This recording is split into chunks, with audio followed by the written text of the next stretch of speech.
Alright, this is a video response to the Cinefiles recent Kubrick episode, part 1. So glad that they're finally doing a Kubrick episode, and thought it'd be a great idea to comment on.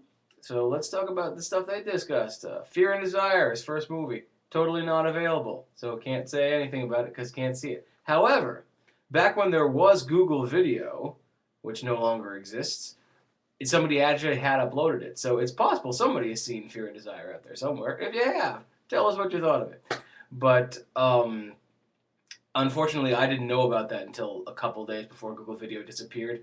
So I had a choice of watching that or Todd Haynes' Superstar. So I chose Superstar.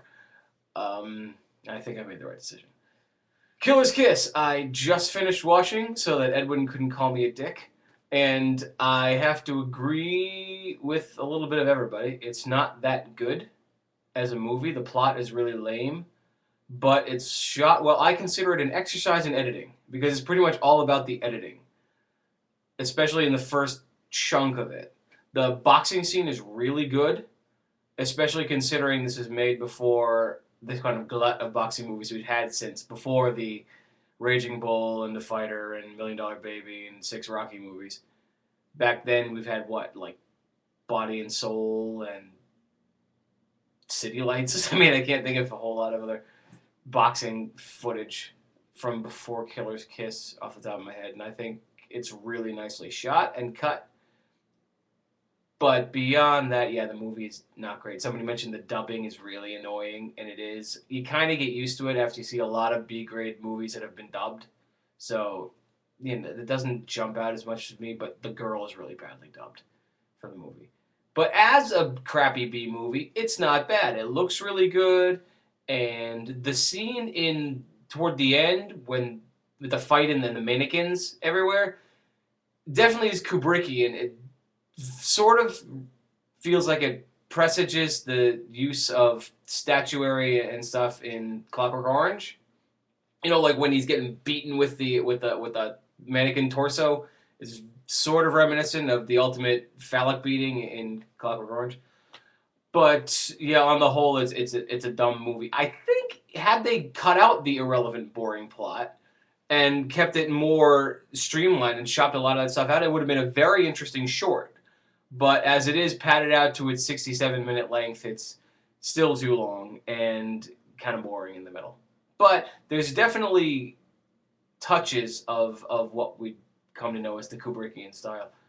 Moving on to The Killing, which I haven't seen since 2000 or 99. I think 2000. I saw it back in high school. I've watched all the Kubrick movies, and I think it's fabulous. Killing is one of those forgotten gems, and I'm glad that it's being talked about again, and that Criterion recently re-released it because it's very good. Uh, I love the sort of final shot and the money flying everywhere and all that. It's really really good. Back in 1999 when Eyes Wide Shut came out, Warner Brothers put out the Stanley Kubrick collection as a box set on DVD and VHS for you oldies who remember VHS. And in the first issue of that box set, The Killing was included. It included The Killing, Lolita, and pretty much everything else. But then in subsequent releases, The Killing was taken out, and the box only included Lolita and Doctor Strangelove and Clockwork Orange and all that other stuff.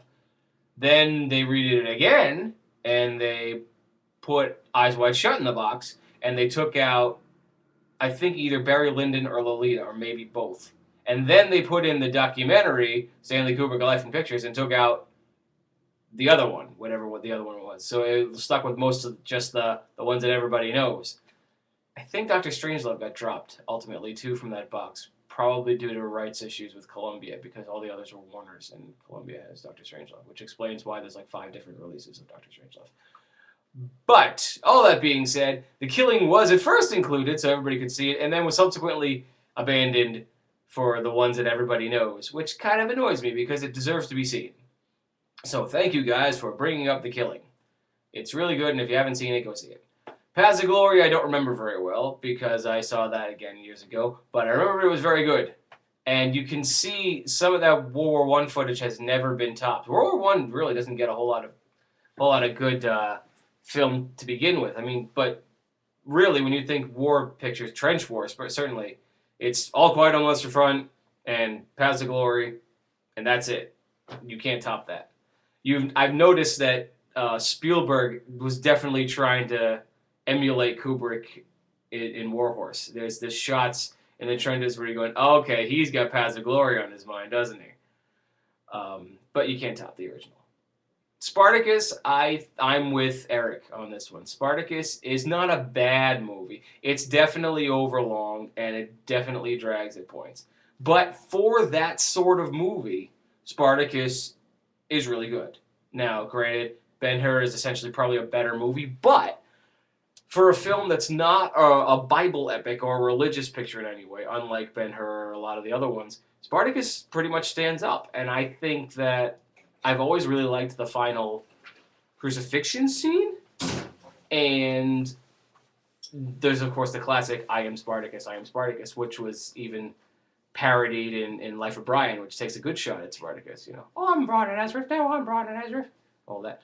So, yeah, as a sort of epic in that scale, Spartacus is really good. It doesn't really have much to do with the rest of Kubrick's oeuvre, but it's good. It's better than it deserves. It deserves a watch. It deserves a watch. Maybe not too many watches. Maybe split it over a couple of days. I remember the first time I saw it was in history class, so I couldn't follow it because we only got it in like 30-minute blocks that weren't always in sequence because he had to show it to several different classes, and it was all about where the tape got rewound to.